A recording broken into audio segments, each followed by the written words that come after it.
Hi everyone, welcome to week 6. Thank you so much to group 3 who offered us a very provocative and engaging discussion about pedagogy and the post-developmental child within our readings this week.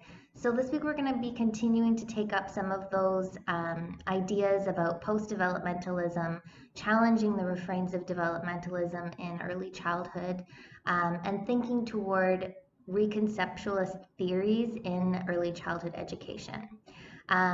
So this week's discussion by group 3 really challenged developmentalist narratives in early childhood. And they sort of picked up on some of the gestures that we were thinking with last week in terms of neoliberalism and the pedagogy of fun and happiness in early childhood.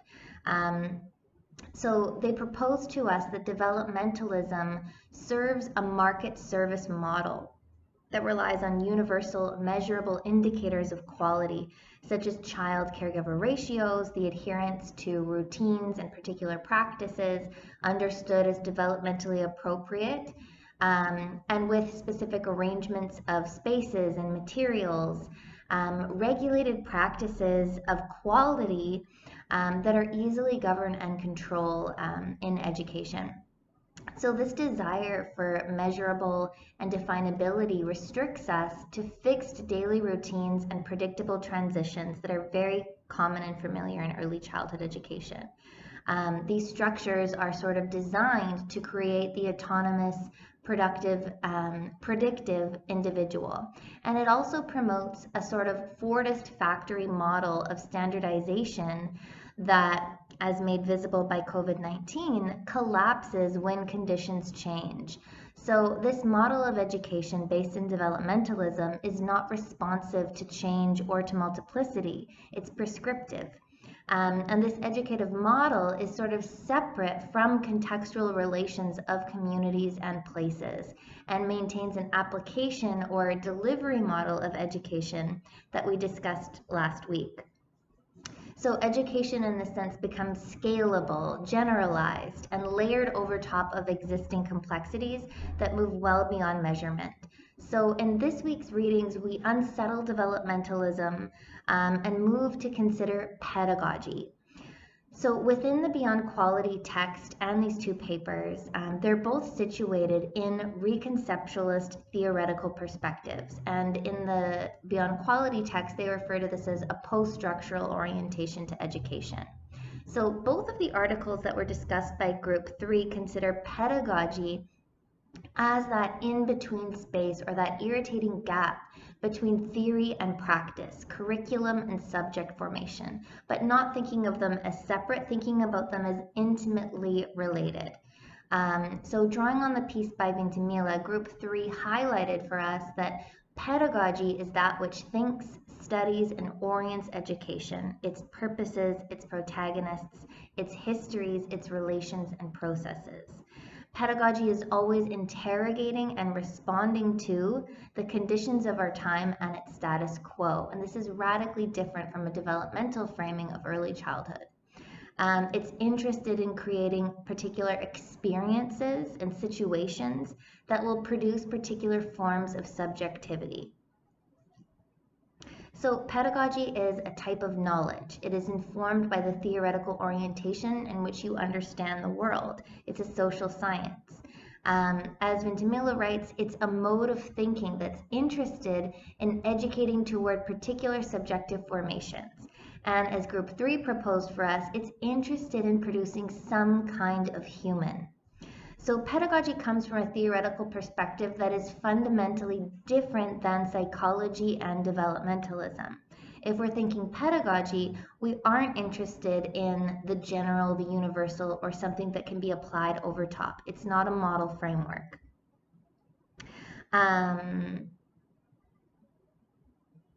If we're thinking pedagogy, we're thinking about the between space between the human and the world.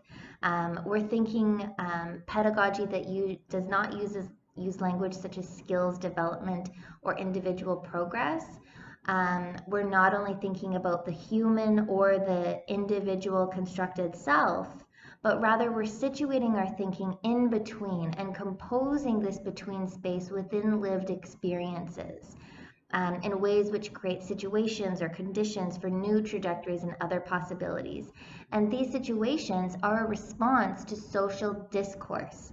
So in making curriculum, we're not attending specifically to the individual child. We're thinking about what place, time, what social political factors are at play that we need to respond to in education.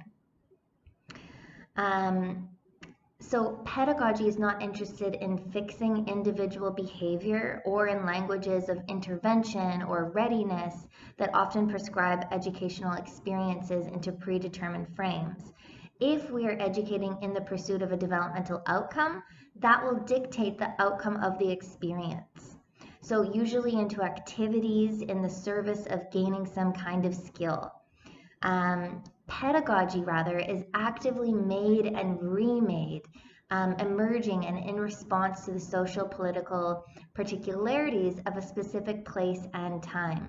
It does not come with a blueprint, but rather it comes with commitments about what an educative project is for.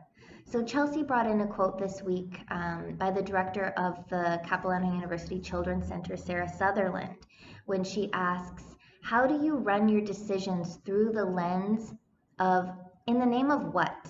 Why am I doing this? And so when we ask ourselves these kinds of questions, what is this for? What is this in the name of?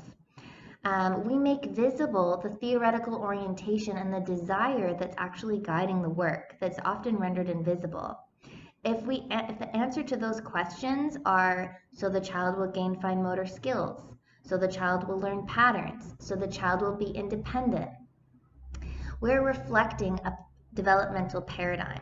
And often these answers include gestures to neoliberal value, because parents want children to learn this, because he needs to be ready for kindergarten, because the children enjoy it. These answers make visible what your education is for, commonly to provide a service to an ongoing consumerist economy that relies on citizens to be productive, autonomous, competitive, and with a desire for freedom through the accumulation of materials and an image of a happy, productive, nuclear family that provides for itself.